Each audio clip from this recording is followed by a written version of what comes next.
Jangan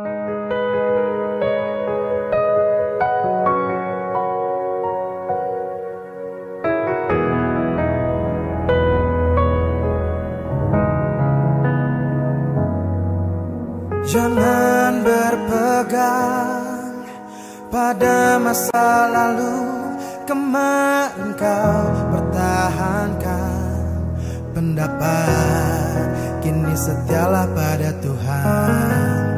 Ini yang harus kau tahu, walau Tuhan tak hadir, Roh Tuhan kan beri anugerahnya atasmu. Dia mau kau hargai dan pakai berkatnya untuk kenali dirimu. Jangan anggap itu modal, isi kekuranganmu dengan firman dan peroleh hal positif.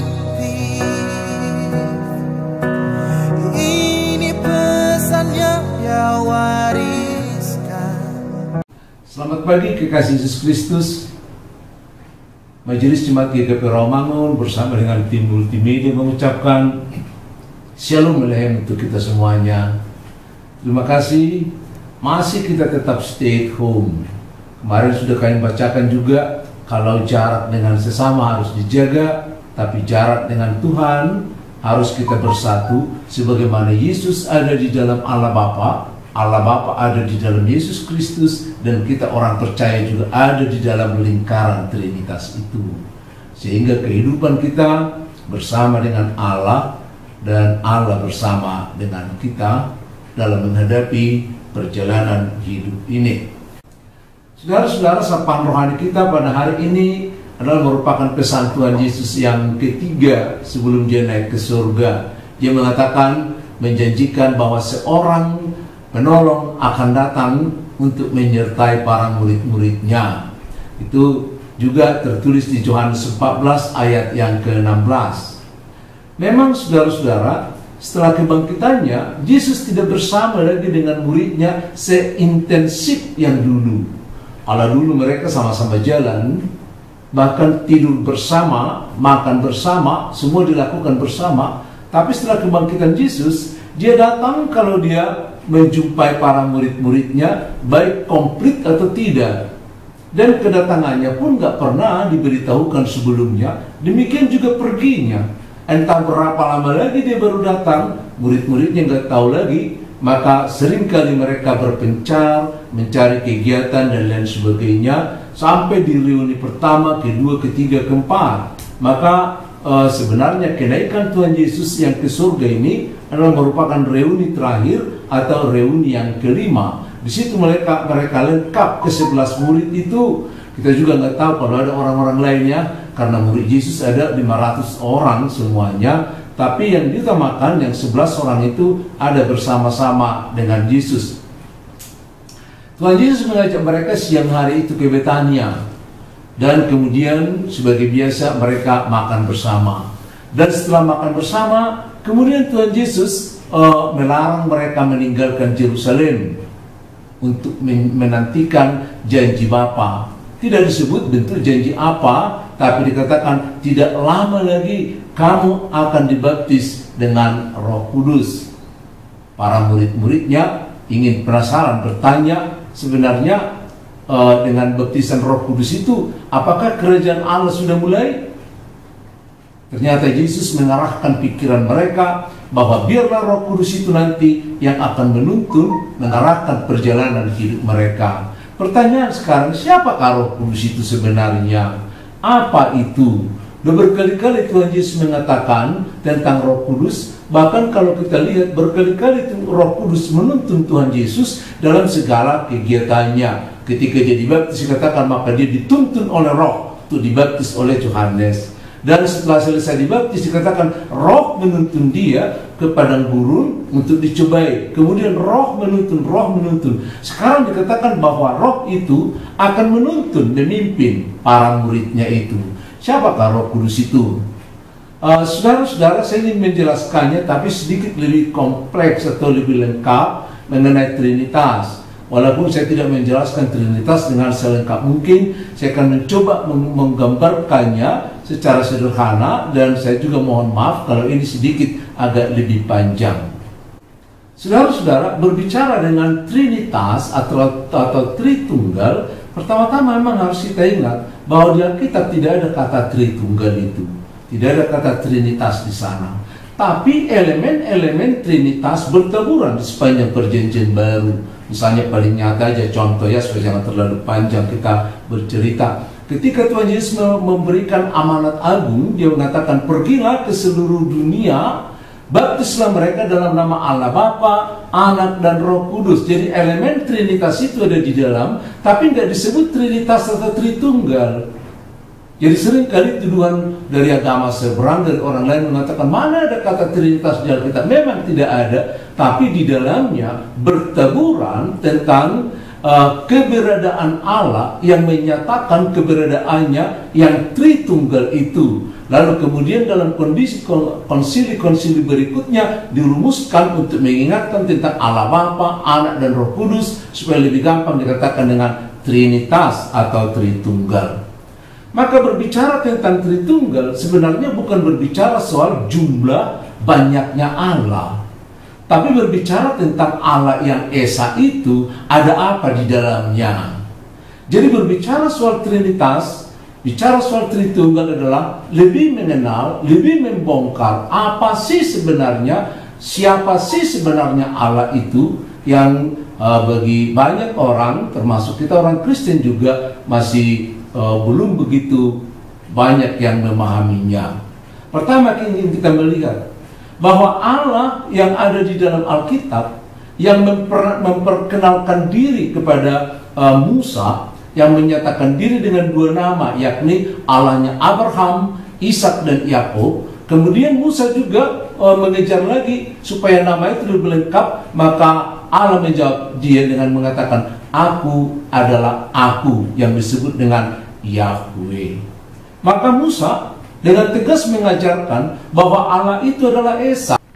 Di Ulangan yang ke-6 ayat yang ke-4 dikatakan, dengarlah hai orang Israel, Tuhan itu Allah kita, Tuhan itu Esa, artinya satu ya. Jadi Musa yang mendengar langsung tentang nama Yahweh, yang kepadanya disebutkan tentang nama itu, maka dia mengatakan bahwa Allah itu adalah Esa. Sama juga dengan Daud, menyaksikan apa yang diajarkan oleh Musa itu di tengah-tengah bangsa Israel. Dia mengajarkan bahwa Allah itu juga Esa.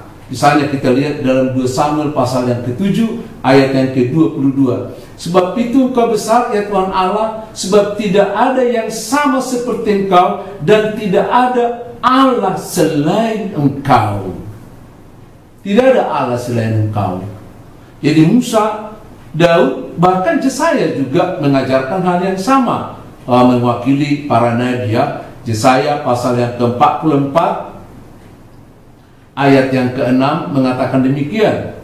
Beginilah firman Tuhan, Raja dan Penebus Israel, Tuhan semesta alam, akulah yang terdahulu dan akulah yang terkemudian, tidak ada Allah selain daripadaku. Ada Allah lain. Itu perjanjian lama. Di kitab perjanjian baru juga kita melihat keesaan Allah itu sebenarnya bertabur. Tapi saya hanya ambil 2 aja contohnya ya. Misalnya Yesus mengakui di Markus pasal yang ke-12 ayat yang ke-29. Yesus ini mengatakan, lalu seorang ahli, 29, jawab Yesus, hukum yang terutama ialah, dengarlah hai orang Israel, Tuhan Allah kita, Tuhan itu Esa. Siapa Yesus sebenarnya?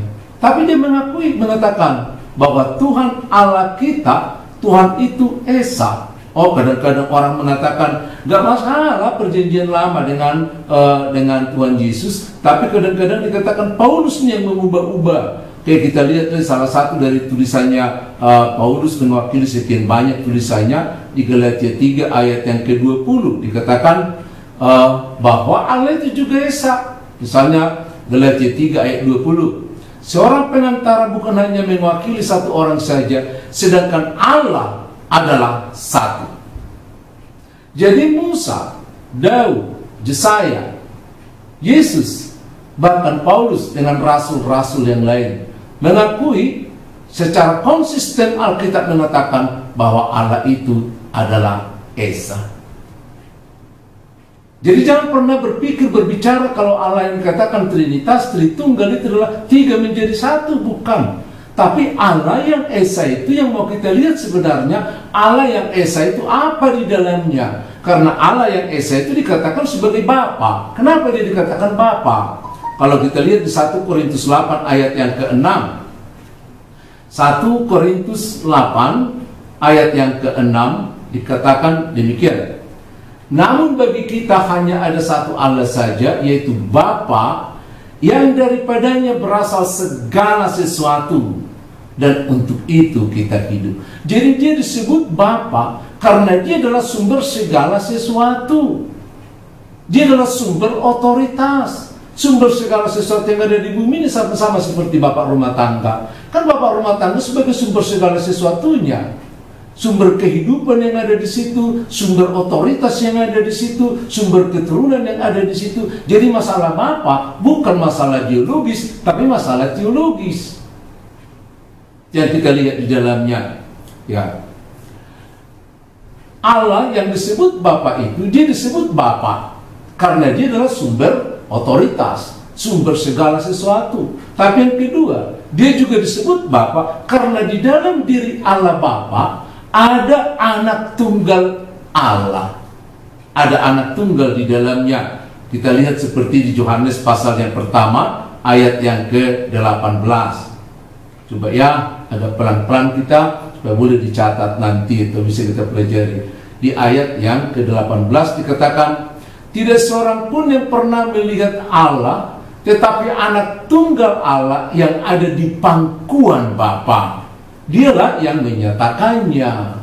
Nah, kembali di sini, siapa yang dimaksudkan dengan anak yang di pangkuan Bapa?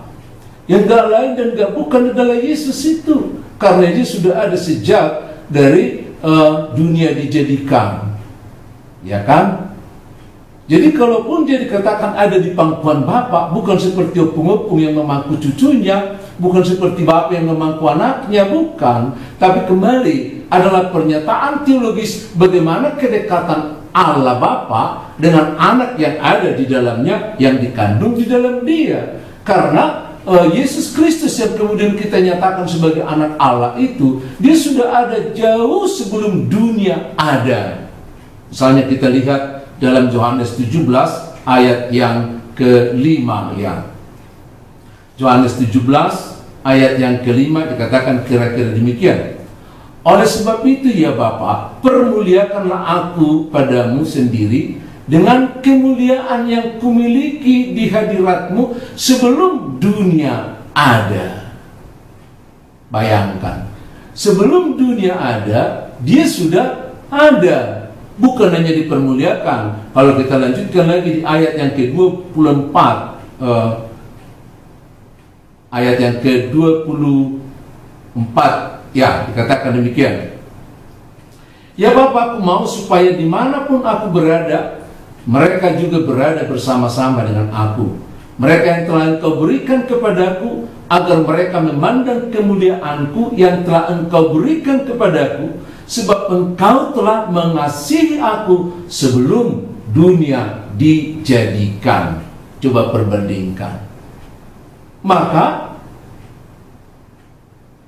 tidak membingungkan lagi, maka semakin jelas. Kalau Yohanes mengatakan di Yohanes pasal yang pertama ayat yang pertama itu, pada mulanya adalah firman, artinya bahwa segala sesuatu belum ada, firman itu sudah ada, praeksistensi sebagai Yesus, dan sebelum dunia ada. Bahkan kalau kita mau sedikit lagi memperdalam ke dalam, ternyata bahwa firman atau anak yang ada di pangkuan Bapa, yang kita sebut sebagai anak tunggal Bapa tadi disebut, yang juga disebutkan ada di pangkuan Bapa, yang adalah firman itu yang kemudian menjelma, ternyata dialah yang menciptakan segala sesuatunya.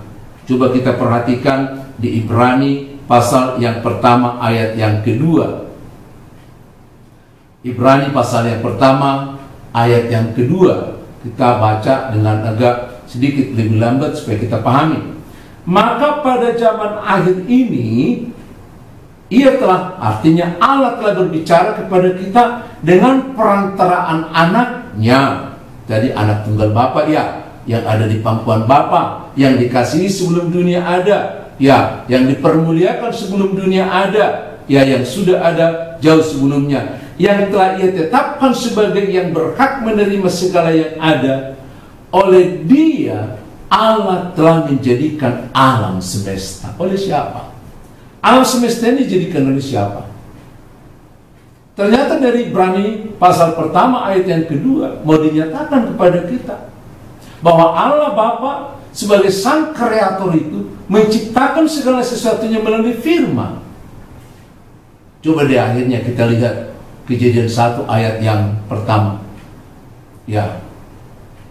Pada mulanya Allah menjadikan segala sesuatu. Ayat yang ketiga, berfirmanlah Allah dengan firman-Nya. Ayat yang ke-6, berfirmanlah Allah. Ayat yang ke-9, coba perhatikan. Ayat yang ke-11 seterusnya sampai sekian puluh.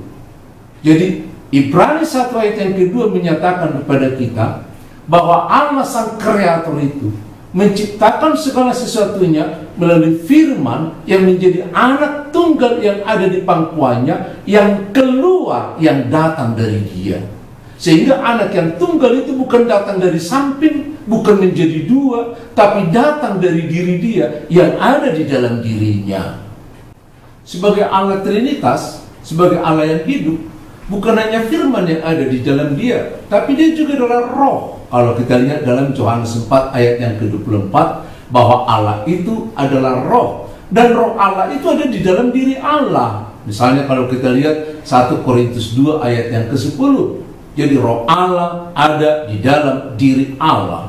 Sementara Allah itu adalah juga roh, disebut roh.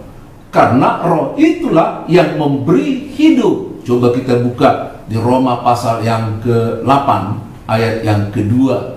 Sana dikatakan, roh yang memberi hidup telah memerdekakan kamu dalam Kristus dari hukum dosa dan dari hukum maut. Roh Allah yang memberi hidup itu disebut juga dengan nafas Allah, nefes. Maka kita ingat bagaimana manusia diciptakan. Allah menciptakan melalui firman-Nya manusia itu, tapi dengan rohnya Dia menghidupkan. Lalu dikatakan, ditiupkannya nafasnya ke bubung hidungnya, maka dia hidup. Oleh karena itu saudara-saudara, kita ambil beberapa kesimpulan bahwa di dalam diri Allah sang kreator itu ternyata ada firman yang hidup, yang keluar dari Dia, yang diberikan juga kehidupan bagi firman-Nya itu. Dan di dalam diri Allah yang esa itu ada roh yang ada di dalam dirinya, dan yang keluar dari dirinya, Dia memberi hidup. Artinya Dia memiliki kesadaran dengan memberikan kehidupan kepada semua yang diciptakan oleh Allah. Jadi Allah yang sang kreator menciptakan melalui firman, dan Roh Kudus memberikan kehidupan. Bisa kita coba pahami supaya masuk kita sekarang dalam masalah pencurahan roh ini. Maka dalam pencurahan Roh Kudus ini juga, ketika Yesus sudah naik ke surga, naik dia ke surga dalam cerita kemarin, naik di 10 hari yang lalu, maka sekarang mau dicurahkan Roh Kudus. Karena karya Allah yang diciptakan melalui firman itu, sekarang jalan ke surga itu terbuka. Manusia memiliki pengetahuan, tapi jalan ke surga dan manusia ini tidak akan hidup kalau tidak digerakkan oleh Roh Kudus. Karena sebagaimana Allah menciptakan melalui firman, dan bagaimana Dia menghidupkan dengan rohnya. Sama dengan demikian juga dengan gereja orang Kristen, persekutuan kita sekarang. Maka firman Tuhan yang kita pahami, pengertian kita tentang Yesus Kristus, kalau kita mau menerima Dia, kelahirannya, kematiannya, kebangkitannya, naiknya ke surga, maka Roh Kudus akan menggerakkan kita, sehingga kita menjadi bagian dari Trinitas itu. Sebagaimana kita bahas kemarin, kalau kita ada di dalam Allah, ada di dalam roh, maka kasih itu juga melimpah dari kita, karena roh itulah yang mencurahkan kasih di dalam kehidupan kita sehari-hari. Saudara-saudara, kita bersyukur kalau Roh Kudus datang, berarti hati kita juga akan digerakkan untuk kemuliaan Tuhan. Itu sebabnya Yesus mengatakan, kalau Roh Kudus datang, kamu akan memberitakan Injil. Kalau Roh Kudus datang, kamu akan mengasihi. Karena setiap anak-anak yang ada di dalam Allah oleh Roh Kudus, maka kita akan disebut menjadi anak-anaknya yang membawa damai sejahtera dan juga membawa Injil dalam kehidupan kita. Maka selamat datang dengan Roh Kudus, karena setiap orang yang menerimanya, setiap orang yang mengakui Yesus Kristus sebagai Allah, sebagai firman Allah yang menjadi manusia, maka akan dipenuhi oleh Roh Kudus dan akan berkarya di tengah-tengah kehidupan kita. Shalom. Esok kau harus jadi saksi baginya. Di masa depan kau akan mewarisi berkatnya. Ini yang harus kau tahu, walau Tuhan tak hadir, Roh Tuhan kan beri anugerahnya